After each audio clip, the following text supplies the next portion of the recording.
إن الحمد لله نحمده ونستعينه ونستغفره ونستهديه ونعوذ بالله من شرور أنفسنا وسيئات أعمالنا من يهده الله فهو المهتدي ومن يضلل فلن تجد له وليا مرشدا وأشهد أن لا إله إلا الله وحده لا شريك له وأشهد أن سيدنا وحبيبنا وعظيمنا محمد بن عبد الله اللهم صل وسلم وبارك على محمد وعلى آل محمد كما صليت وسلمت وباركت على إبراهيم وعلى آل إبراهيم في العالمين إنك حميد مجيد رب اشرح لي صدري ويسر لي أمري واحلل عقدة من لساني يفقه قولي سبحانك لا علم لنا إلا ما علمتنا إنك أنت العليم الحكيم اللهم علمنا ما ينفعنا وانفعنا بما علمتنا وزدنا علما إن الله وملائكته يصلون على النبي يا أيها الذين آمنوا صلوا عليه وسلموا تسليما أيها الإخوة الكرام أيتها الأخوات الكريمات Allah subhanahu wa ta'ala nous apprend à travers ce qu'il a descendu sur le prophète Mohammed sallallahu alayhi wa sallam هذا القرآن que هذا القرآن يحيي القلوب يحيي النفوس il te donne vie, te redonne vie il redonne vie à ton cœur et combien de fois on a cité des versets du Coran, des ayats du Coran, où Allah subhanahu wa ta'ala, il compare le Coran qui descend du ciel avec l'eau qui descend du ciel.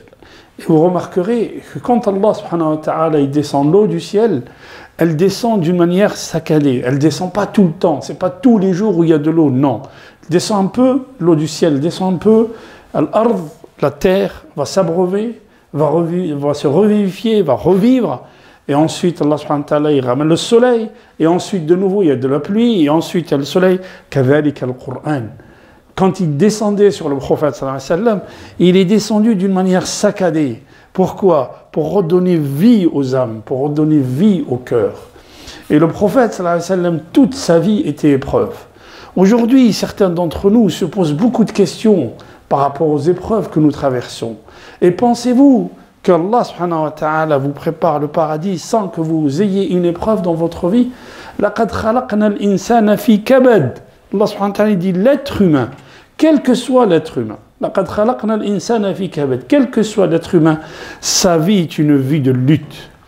المشاكل, comme on dit, لا تنتهي. لكن الوصول بالله سبحانه وتعالى, avoir confiance en Allah سبحانه وتعالى, c'est ça qui va t'apaiser. Aujourd'hui, لنا وقفة أيها الإخوة. Nous avons une petite station, juste une petite station avec ayat bayinat min al-Qur'an al-Hakim.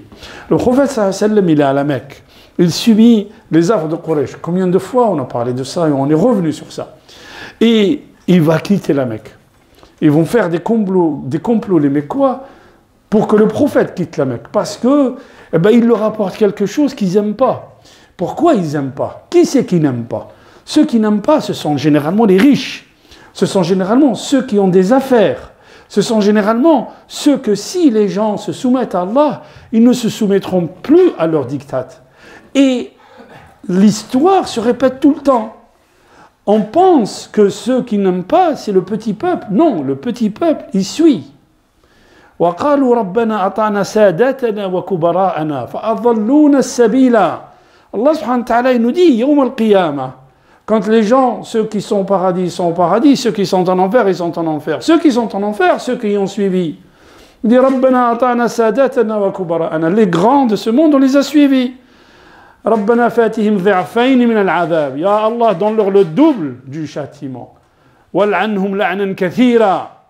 Le jour du jugement, chacun viendra tout seul, أيها الإخوة. وَكُلُّهُمْ آتِهِ فَرْدًا. Alors Allah subhanahu wa ta'ala, il nazzal le Coran petitement, doucement sur le prophète, pour éduquer le prophète et pour éduquer les compagnons. Et pour nous éduquer, nous aussi. Alors que les compagnons, ils subissent les affres de la torture à la Mecque, Allah subhanahu wa ta'ala, il descend sur la Maryam, fait akhir sur la Maryam, Inna alladhina amilu as-salihat, inna alladhina attaqaw rabbahum,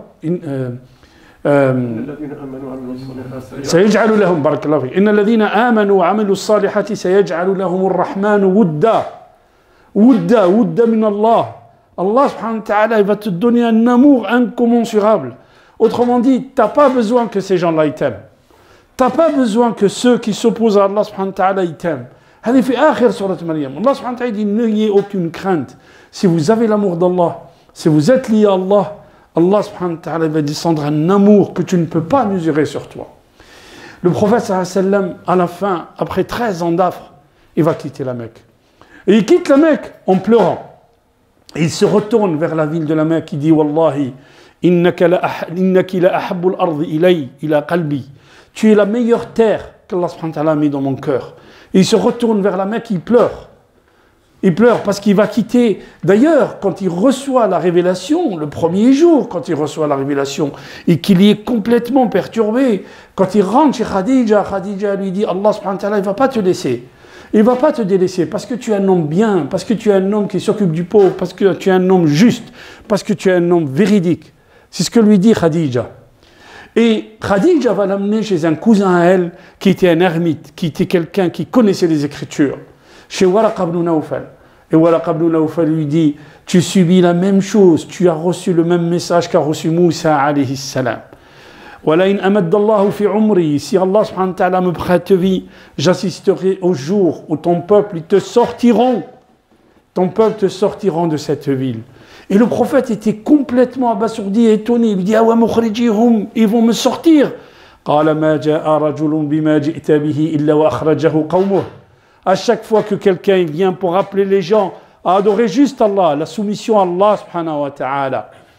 La soumission à Allah. C'est ça à qui on appelle. وَمَا نَقَمُوا مِنْهُمْ إِلَّا أَن يُؤْمِنُوا بِاللَّهِ الْعَزِيزِ الْحَمِيدِ. De quoi ils étaient coupables? Les gens qu'on a jetés dans l'Ukhdud, qu'on a jetés dans les tranchées de feu, de quoi ils étaient coupables? Juste d'avoir cru en Allah. Alors on leur attribue mille et une accusations. Mais en fait, de quoi on nous accuse? Juste de se soumettre à Allah subhanahu wa ta'ala. Et Waraqa dit au prophète, si Allah il me prête vie, j'assisterai au jour où tu seras sorti de la Mecque, tu sortiras de la Mecque. Et le prophète complètement étonné lui dit, ils vont me sortir. Chaque fois qu'il y a un homme qui vient avec ce que tu es venu, eh ben son peuple, il va le sortir. Et le prophète va sortir de la Mecque. Et juste avant de sortir de la Mecque, Allah subhanahu wa ta'ala, il va descendre des sourates min al-Qur'an sur lui, sur le prophète sallallahu alayhi wa sallam. بين السورة سورة القصص qu'on a déjà étudié, mais le Coran لا تنقضي عجائبه أيها الإخوة. Le Coran il finit jamais, c'est un océan de perles et de découvertes, il finit jamais. Sourate al-Qasas, Allah subhanahu wa ta'ala, qu'est-ce qu'il raconte au prophète? Makkiya, elle est descendue juste avant le départ du prophète à la Mecque. Makkiya, qu'est-ce qu'il lui raconte Allah subhanahu wa ta'ala sur Sourate al-Qasas? Il lui raconte, il dit natlu alayka min naba'i Moussa wa Fir'aun natlu alayka min naba'i Moussa wa Fir'aun bil haqqi liqawmin yu'minun. Pour ceux qui croient au destin qu'Allah subhanahu wa ta'ala a mis sur cette terre, voilà ce qui va se passer. Et Allah subhanahu wa ta'ala va citer au prophète Sunan Allahi fil ard. Il va citer au prophète ce qui va arriver quand quelqu'un il est tyran, quand quelqu'un devient tyran et qui pense qu'il est au-dessus de tout. Et là il lui dit Inna fir'auna ala fil ard. Juste une petite remarque, ayyuha al-ikhwa. Vous avez Surat al-Qasas qui commence par Tasin Mim. Surat al-Naml juste avant, elle commence par Tasin Mim. Et Surat al-Ankabut, Surat al-Shu'ara, pardon, avant, elle commence aussi par Tasin Mim. Les ulama, ils mettent le lien entre tout ça. Ce sont toutes des sourates d'épreuves. C'est pour ça qu'Allah subhanahu wa ta'ala nous dit méditez le Coran. Il nous dit tafakkaru. Allah subhanahu wa ta'ala dans le Coran il dit tafakkaru. Sur quoi? Tafakkar fil kawn. Wa tadabbar fil Coran, fil maktoub. Essaye de réfléchir, de comprendre quel lien il y a entre les sourates. Lis surat al-Shu'ara, et Allah subhanahu wa ta'ala aussi parle de Pharaon. Et Allah subhanahu wa ta'ala il dit au prophète وَخْفِضْ جَنَاحَكَ لِلْمُؤْمِنِينَ. Prends soin de ceux qui ont cru avec toi. Et quand Allah subhanahu wa ta'ala il nous parle de Nuh, il dit وَمَا آمَنَ مَعَهُ إِلَّا قَلِيلٌ. Pendant 950 ans, combien ont cru en Nuh? Qalil. Petite partie de gens. Et Allah subhanahu wa ta'ala il dit prends soin des croyants. Il dit au prophète sallallahu alayhi wa sallam. Et ensuite il va lui raconter ce qu'a fait Pharaon et ce qu'a fait Moussa alayhi salam. Il lui raconte l'histoire de Pharaon. Inna Pharaon ala fil ard. On vous dit que Pharaon a atteint un niveau de savoir, la société a atteint un niveau de savoir qu'on ne peut pas imaginer. Si vous allez aujourd'hui au musée du Caire, vous allez voir des bijoux, on dirait qu'ils ont été coupés au laser. Et d'ailleurs, aujourd'hui encore, il y a des problématiques sur les pyramides qu'on n'arrive pas à résoudre. Pour vous dire à quel point ils étaient mais très élevés en sciences. On vous dit même en médecine, ils faisaient des trépanations, ils ouvraient la boîte crânienne, ils agissaient sur le cerveau, ils refermaient la boîte crânienne. Vous imaginez le niveau de savoir qu'ils ont atteint. Et Pharaon, Pharaon, avec tout ce savoir, tout cet argent, il dit aux gens, n'ai-je pas le royaume d'Égypte? Et ces rivières et ces écoulements d'eau qui coulent en Égypte. Vous voyez, Pharaon, il se prenait pour mais un enfant des dieux, il se prenait pour Dieu. Regardez bien. Allah subhanahu wa ta'ala, il nous dit, Pharaon, les Taurates, les tyrans, qu'est-ce qu'ils font? Ils divisent les gens. Ils divisent la société. Ils mettent les gens les uns contre les autres. Pourquoi? Pour tirer leur marron du feu. Pour continuer à asseoir leur pouvoir sur la population. Qu'est-ce qu'ils font? Ils divisent les gens. Et regardez, At-Taghi, le tyran, c'est lui qui crée le fasad. Qu'est-ce qu'il va faire, Pharaon? Inna Pharaon ala fil ardi wa ja'ala ahlaha shi'an yastad'ifu ta'ifatan minhum yudhabbihu abna'ahum wa yastahyi nisa'ahum. Il tue les enfants, Pharaon. Il tuait les enfants et du coup, Ben Israël, il ne restait que les femmes. Les femmes, comme les Égyptiens, elles n'osaient pas ou elles ne visaient pas ou elles ne voulaient pas se marier avec les Israéliennes, si vous voulez, Ben Israël, avec les Hébreux. Elles devenaient quoi? Elles donnaient leur corps, elles commerçaient avec leur honneur, ces femmes-là. Donc regardez le fasad fil ard. La tuerie des enfants a fait que les femmes deviennent, elles vendent leur honneur. Regardez le fasad fil ard, juste pour que lui, il reste au pouvoir. Regardez ce que Allah subhanahu wa ta'ala nous raconte dans le Coran et regardez ce qui se passe aujourd'hui dans le monde. Et contextualisez ça, ce que je suis en train de vous dire. Contextualisez les choses. Allah subhanahu wa ta'ala il parle de Pharaon. Et Allah subhanahu wa ta'ala il nous dit وَنُرِيدُ أَن نَمُنَّ عَلَى الَّذِينَ اسْتُضْعِفُوا فِي الْأَرْضِ. Nous voulons élever ces gens qui ont été, mais alors, méprisés sur terre, qui ont été avilisés sur terre. Nous allons les élever. ونجعلهم أئمة ونجعلهم الوارثين إن الأرض لله يورثها من يشاء من عباده. La terre appartient à Allah, elle n'appartient pas aux hommes. Ensuite Allah subhanahu wa ta'ala dit إن فرعون وهامان وجنودهما كانوا خاطئين. إن فرعون وهامان وجنودهما كانوا خاطئين. Pharaon, il n'était pas tout seul. Quand Pharaon il dit à son peuple لذروني أقتل موسى, laissez-moi, je vais tuer Moussa alayhi salam. Est-ce que c'est lui qui va le tuer? Non, c'est pas lui. Il va donner l'ordre pour qu'on tue Moussa. Donc les tyrans, ils donnent des ordres. Mais Allah subhanahu wa ta'ala dit Inna Pharaon, wa Haman, wa junudahuma. Toute l'armée qu'il y a avec eux. Mais l'armée de quoi? C'est pas juste l'armée militaire. Il y a une armée de communicants. Il y a une armée médiatique qui va élever le rang de Pharaon et montrer tout ce qui s'oppose à lui comme des gens qui ne valent rien, des gens qui sont les rebuts de la société. Il n'y a rien qui a changé. Donc quand Allah subhanahu wa ta'ala nous parle de Pharaon, regardez bien comment il cite Pharaon et comment il nous parle de lui. Ensuite, Allah subhanahu wa ta'ala nous parle de Moussa alayhi salam. Il nous dit وَأَوْحَيْنَا إِلَى أُمِّ مُوسَى أَنْ أَرْضِعِيهِ فَإِذَا خِفْتِ عَلَيْهِ فَأَلْقِيهِ فِي الْيَمِّ وَلَا تَخَافِي وَلَا تَحْزَنِي إِنَّ رَادُّهُ إِلَيْكِ وَجَاعِلُهُ مِنَ الْمُرْسَلِينَ. الوقت لا يكفي أيها الإخوة. On ne peut pas s'étaler sur toute l'ayat. Parce que si vous saviez al-hikam, les sagesses que les savants, que les exégètes ont sorti de Surat al-Qasas, il y en a plus de 1000. Je ne sais pas si vous imaginez. Je ne peux pas vous citer 1000 en un quart d'heure de khutbah. Mais regardez juste هذه الآية. Allah subhanahu wa ta'ala dit وَأَوْحَيْنَا إِلَى أُمِّ مُوسَى أَنْ أَرْضِعِيهِ. Nous avons révélé, nous avons أَلْهَمَهَا Allah. Il a donné un ordre à la femme, à la mère de Moussa alayhi salam. أَنْ أَرْضِعِيهِ, allait-le. Et si tu as peur pour lui, فَأَلْقِيهِ فِي الْيَمِّ, jette-le dans la mer. Mets-le dans un caisson, jette-le dans la mer. وَلَا تَخَافِي وَلَا تَحْزَنِي. N'aie pas peur et ne sois pas affligé. Nous allons te le rendre et faire de lui un messager. Regardez, les ulama al-balagha, ils disent, dans cette petite ayah, il y a Allah subhanahu wa ta'ala, fiha amrani wa nahyani wa bisharatan. Il y a deux ordres, nahyan, deux interdits, wa bisharatan, et deux bonnes nouvelles. Amran, wa awhayna ila ummi Moussa an ardi'ih.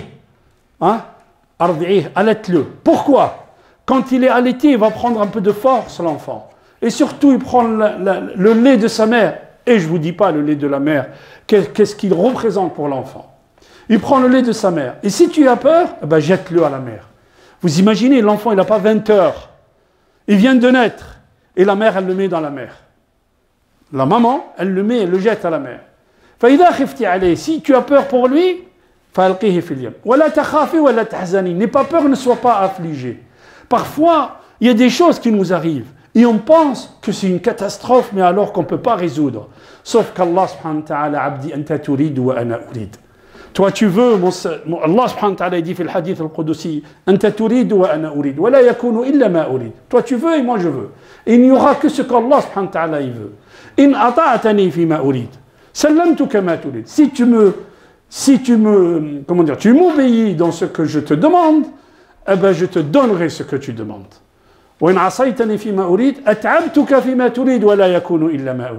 Et si tu me désavoues dans ce que je te demande, je te fatiguerai dans ce que tu demandes, et il n'y aura ce que Allah subhanahu wa ta'ala demande. Allah subhanahu wa ta'ala il te dit, quand tu passes par une mihna, ne t'afflige pas, n'aie pas peur. Allah il gère. Sois juste lié à Allah subhanahu wa ta'ala. Et là, on s'arrête un peu. Il y a des gens qui vous disent, pourquoi moi je fais la prière, je fais des sadaqas, pourquoi Allah subhanahu wa ta'ala ne me donne pas tout ce que je veux? D'abord, il y a deux choses ici. Il faut que tu comprennes, ayyuhal abd, annaka abd. Il faut que tu comprennes ta relation avec Allah. Notre relation avec Allah, nous sommes ibadun lillah. Nous sommes fi qabdatihi, entre ses mains, pardon. Et abdu, al-sayyid, le Seigneur, il décide de ce qu'il veut. Il décide de ce que meilleur pour toi que toi tu ne sais pas. Parce que parfois, toi, tu penses que si tu demandes ça, c'est meilleur pour toi. Mais Allah, il sait que ce que tu demandes, peut-être que ce n'est pas bon pour toi. Et il te prépare autre chose. Ça, c'est très important. Ensuite, on ne peut pas avoir un rapport avec Allah comme on peut avoir un rapport avec les humains. Non. Notre rapport avec Allah, c'est « وَإِن تَعُدُّ نِعْمَةَ اللَّهِ لَا تُحْصُوهَا » Tu ne peux pas imaginer tous les bienfaits qu'Allah subhanahu wa ta'ala a descendus sur toi. Imaginez, ayyuha al-ikhwa, quelqu'un qui est né akma. Al-akma, celui qui est né aveugle. Combien il donnerait pour ouvrir les yeux une fois et voir ne serait-ce que les couleurs? Qui peut expliquer une couleur à quelqu'un qui n'a jamais ouvert les yeux?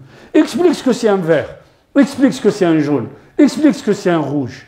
Mais nous, c'est tellement simple, c'est tellement habituel chez nous qu'on ne mesure plus la valeur de ni'matullah subhanahu wa ta'ala. Allah il dit à Moussa, la takhafi wa la tahzan, n'aie pas peur et ne sois pas affligé.